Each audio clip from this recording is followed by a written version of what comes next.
We have a lot of news going on, including, the horror, is ICE coming to Lebanon. Now, very interesting story that broke. I think a lot of people found out about it yesterday. I did find this really interesting. So this would be, by the way, our second ICE facility.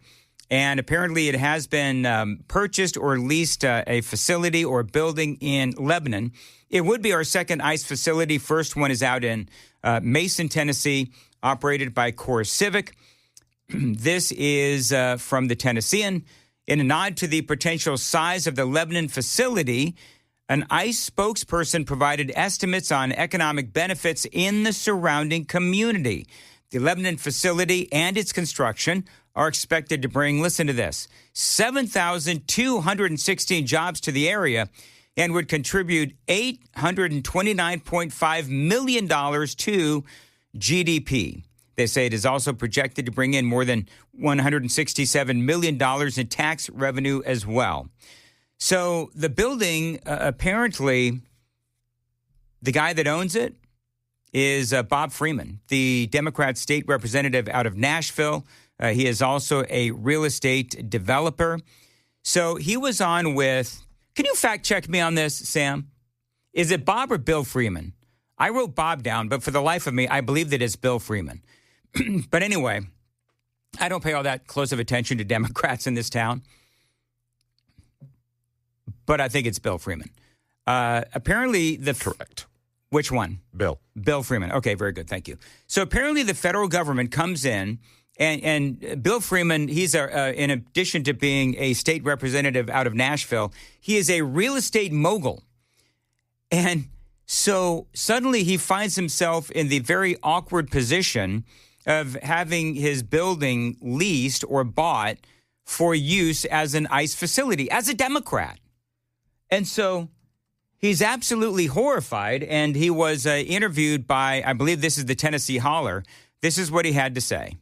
A year ago, the GSA General Services approached us to lease space.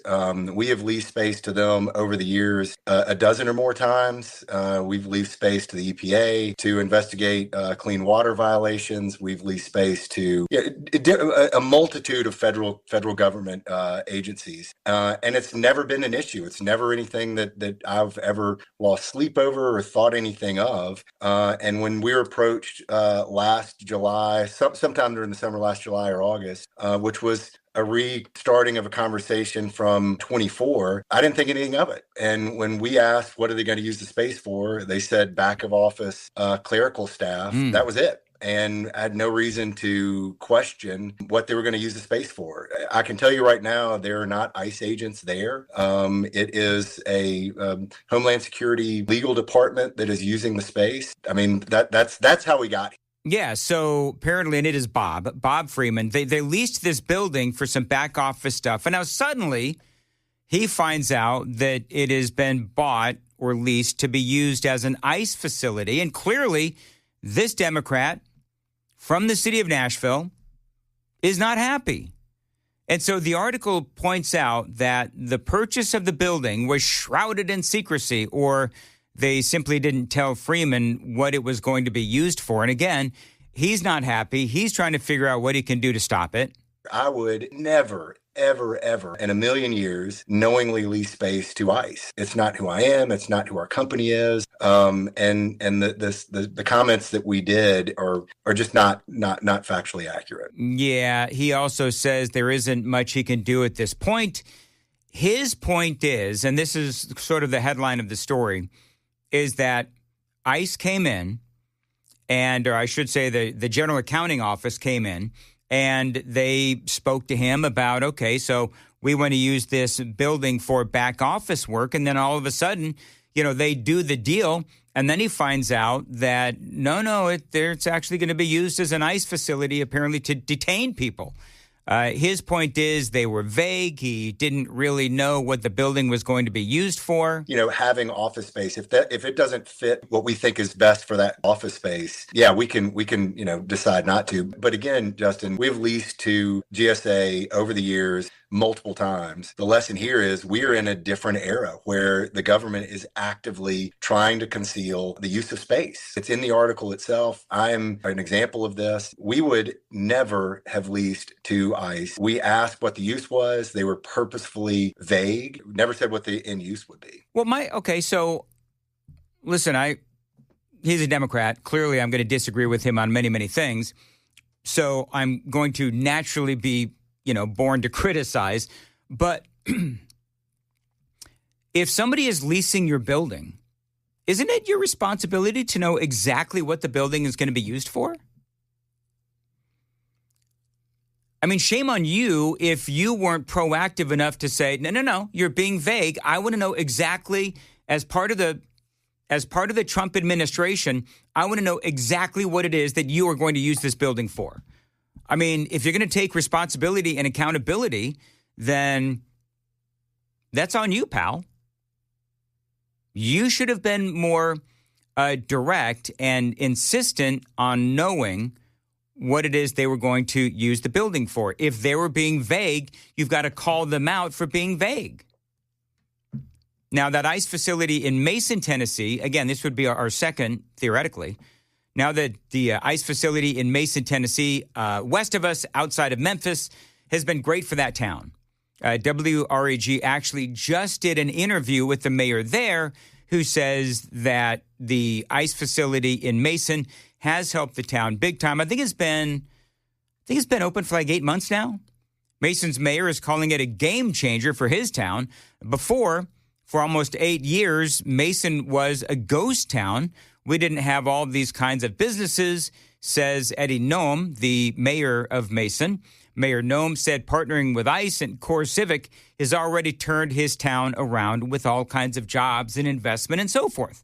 Now, the difference is that Mason is a very small town way out in the middle of nowhere, which is where I like these types of facilities, prisons and so forth, because, they can provide a lifeline to these towns. Lebanon is hardly remote. There's a ton of schools and a ton of homes as well in the area. I'm not sure if Lebanon necessarily needs an ICE facility. But wait, there's more. And that is coming up next, right here on Super Talk 99.7. Time to check the roads on WTN. Yeah, well, Sam's gone right now. Oh, Sam's not in the studio. Yeah. That seems to happen to you a lot, Dan. I'll just sit here and sip my throat coat. All right, well, how about if I tell you what's happening in traffic? Sure, Joan. Why don't you tell me what's happening in the traffic? Okay. Oh, look, Sam's back. What do you know? Sam's back. Yeah. Hey, you want to hit the sounder for traffic, Sam? Because the moment came and went, but we'll take it anyway. You know what we like to say on Nashville's Morning News, better late than ever. So the Tennessean is reporting that ICE is also opening up a couple of offices in Nashville as well. If there's any doubt where Bob Freeman stands on ICE, they wrapped up the interview with this. Bob Freeman, he is the guy. If you're just joining us, word is there's going to be a ICE facility that is opening up in Lebanon, and the building was leased from Bob Freeman, who is a Democrat, also a real estate mogul. He is not happy that they were not honest about what this was going to be. Here's more of Bob Freeman. I mean, these ICE agents don't have the training to be doing what they're doing. They're just not effective the way they are. It needs to be torn down and completely reimagined. You know what I find interesting, though? Like, Bob Freeman says that ICE is not effective. Really? Because for all of the insanity that happened in Minnesota, they got a lot of bad guys out of Minnesota. A lot of bad hombres out. And by the way, I would also mention, Bob, that if it wasn't for all of the insanity in Minnesota, as far as the resistance goes, ICE would have been a lot more impactful and effective. So, again, he's going to have his opinion. I'm going to have mine. Clearly, the Tennessee Holler is going to have theirs as well. And they obviously, clearly, if you don't know what the Tennessee Holler is, it's a liberal website and so on and so forth, whatever. Anyway. Have made the immigration policy in our country so increasingly and intensely difficult. It's a bad thing for the United States that we have had an opportunity to do it right and to fix it over and over again. And this is the solution of the Trump administration, is to weaponize and militarize ICE, to come into states, to purposefully mislead people, to expand their footprint, to double the budget year over year, drag more departments in, is absolutely disgusting and something that unequivocally I do not support. It makes me sick to my stomach that we have been looped into this. I promise I'm doing everything within my power to end it, and to end it, as quickly as we can. So again, not to belabor the point, but if you had such problems with the Trump administration, why is it then that you didn't absolutely find out what it was that the Trump administration wanted to use this building for? Now, it turns out, and we mentioned this in the 5 o'clock hour, with all that being said, people are saying the Wired article may not have been correct and that they might be confusing Lebanon, Tennessee with Lebanon, Pennsylvania, where ICE just bought an industrial building there. Because part of the story on all of this was that local officials, including the mayor of Wilson County, and also Mark Pody, nobody knew anything about this. And so when this whole story came down, it was like, well, wait a minute. The state senator that, that resides or presides over this area had no idea what was going on. The mayor of the county had no idea what was going on. So one of the last things that I read from Mark Pody last night was that he believes this all may be part of a big miscommunication. So we'll talk to Mark Pody coming up at, I think I've got him at 7:35 here on Nashville's Morning News to find out the very latest on whether or not ICE is going to open up a detention facility in the city of Lebanon. Now, I'm wondering, if you live in Lebanon, how do you feel about an ICE detention facility in Lebanon? Now, I live in Wilson County, but I live in Mount Juliet. But, if you're talking about, bringing people, bad hombres, whatever, and you're detaining them for a period of time before they get sent back to, wherever they're going or wherever they came from. Would I want an ICE detention facility next to my house? Absolutely not. Would I want an ICE detention facility close to a school? No, I wouldn't. I think that because, it's a classic case of not in my backyard, right? NIMBY, not in my backyard. But they got to go somewhere. But that's why there's all of these towns that are scattered all across the great state of Tennessee. I would say put them there. But whatever. I mean, I'm not going to lose any sleep over an ICE detention facility in Lebanon. But I happen to know that there's a lot of listeners to WTN in Lebanon. So I'm curious if you folks in Lebanon, if it is true that there is an ICE facility that is going to come to your town, how do you feel about that? Send me a text. Super text line is open. 615-737-9986. 615-737-WWTN. We are going to continue to try to find out if they did confuse Lebanon, Tennessee with Lebanon, Pennsylvania. And Mark Pody will be joining us here a little bit later on in the program at 7:35. Matthew Hurtt joins us on the Newsmaker Hotline. Matthew, always great to have you on, our grassroots political analyst. How are things going out there in Virginia, Matthew? Are you enjoying your new governor? Well, Dan, I was just listening to the traffic update, and I love Maxey Road, exit 19, but it is wacky out here in Virginia. We went, and I know I've said this before on the program, we went from common sense to California in a single legislative cycle, and on April 21st, we have on the ballot a constitutional referendum. The Virginia Supreme Court has said they're not going to hear it until the voters go to the polls to dramatically gerrymander. This is comical level gerrymandering. Virginia looks a lot like Wisconsin at the state level with our congressional delegation. However, they're going to make us look like Massachusetts. So the Democrats in Richmond are planning to redraw the lines to go from 6 Democrats and 5 Republicans in the congressional delegation to 10 Democrats and 1 Republican.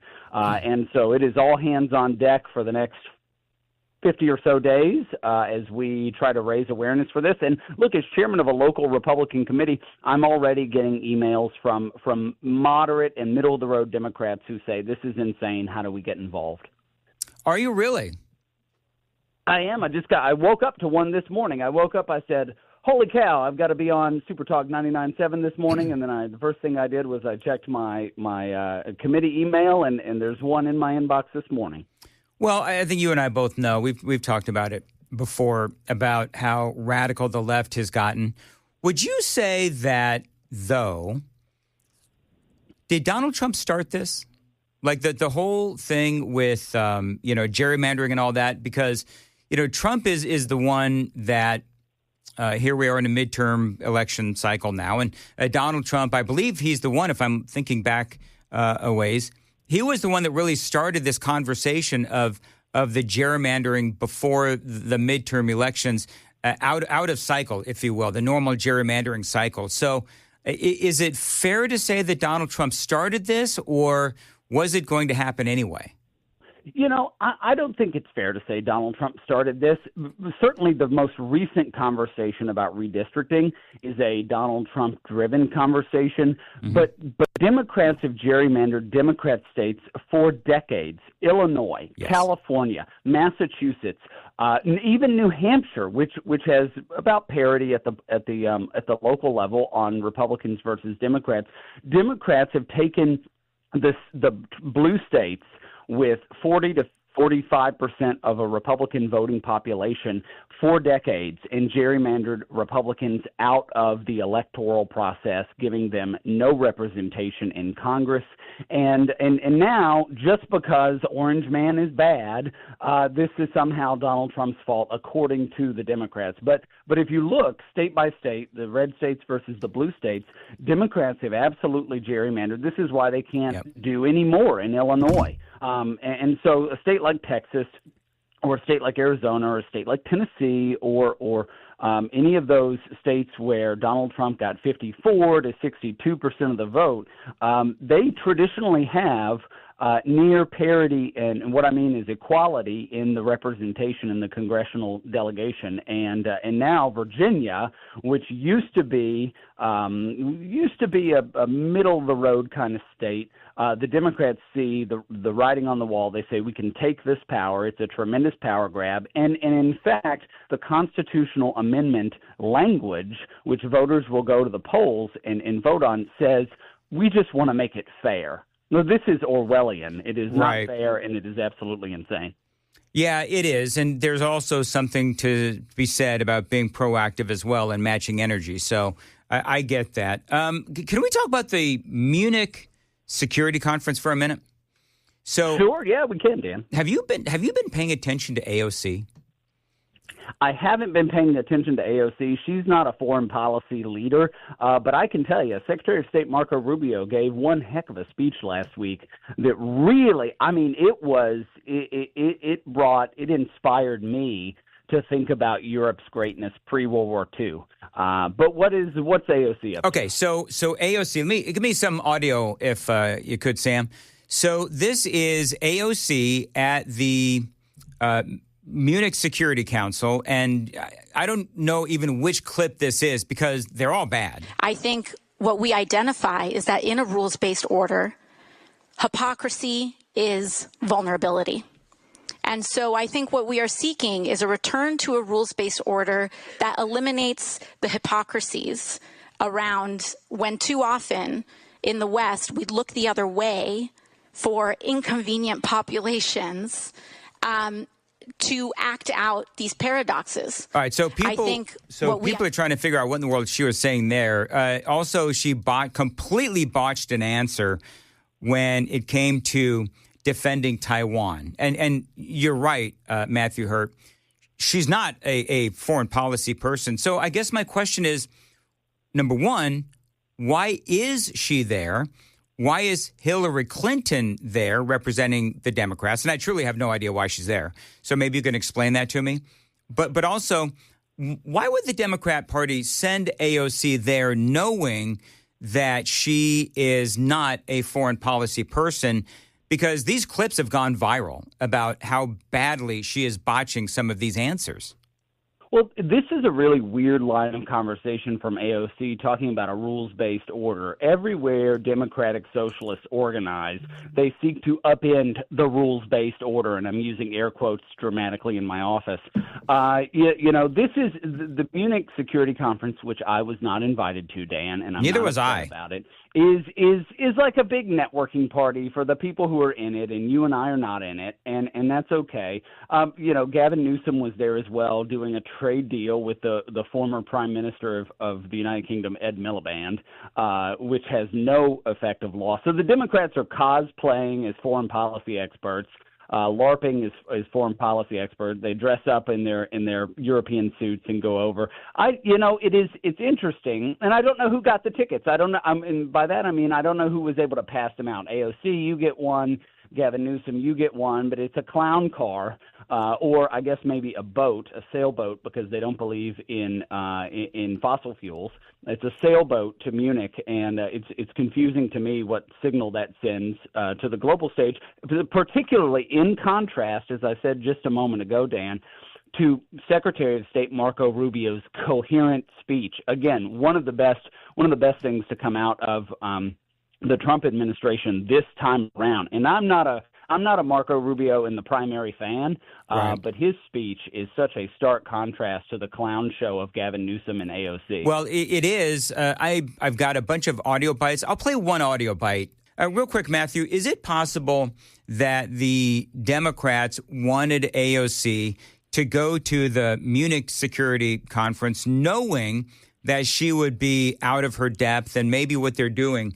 I heard Mark Halperin, I think, say that any presidential aspirations are completely over now for AOC because she has proven herself to be so out of depth. Do you think the Democrats did this on purpose to clear the way for Gavin Newsom or Kamala Harris?